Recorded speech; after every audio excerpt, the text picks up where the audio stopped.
بسم اللہ الرحمن الرحیم۔ حضرت ابراہیم علیہ السلام کا زمانہ آج سے 4000 برس پرانا ہے۔ انہوں نے پورے مشرق وسطیٰ کے علاقے میں گھوم کر لوگوں کو ایک اللہ کی طرف بلایا، مگر سوائے ان کی بیوی سارہ اور بھتیجے لوط علیہ السلام کے ان پر کوئی ایمان نہیں لایا۔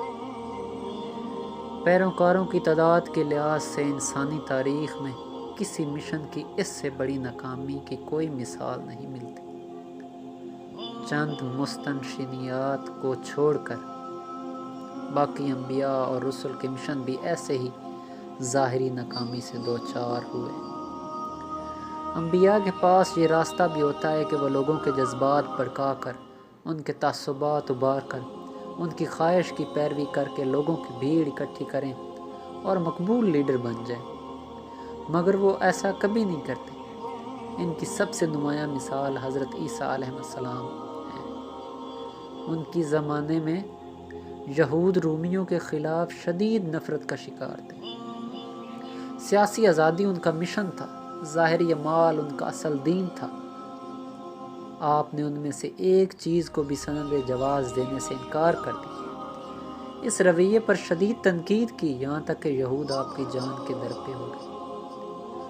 سوال یہ ہے کہ حضرات انبیاء کیوں مقبولیت اور لیڈری کا یہ راستہ اختیار نہیں کرتے؟ کیوں وہ لوگوں کی نفرت اور دشمنی کے کانٹے سمیٹتے رہتے؟ ان کا سادہ ترین جواب یہ ہے کہ ان کی نگاہ اللہ تعالیٰ پر ہوتی۔ وہ جانتے ہیں کہ ان کا اصل مشن لوگوں کی بھیڑ اکٹھی کرنا نہیں، سچائی کی شمع روشن کرنا ہے۔ ان کا مسئلہ مقبولیت نہیں، ہدایت ہوتا ہے۔ ہدایت لوگوں کے جذبات اور خواہشات کا نہیں، اللہ کی مرضی کا نام۔ اس راستے پر چل کر لوگ نہیں ملتے تو کیا ہوا؟ اللہ تعالیٰ تو مل جاتا۔ جو لوگ میں توحید کے نشے سے سرشار ہوں، ان کے لیے اس سے بڑھ کر کوئی نعمت نہیں۔ گلا نہیں جو گریزاں ہیں چند پیمانے، نگاہ یار سلامت ہزار میخانے۔ والسلام۔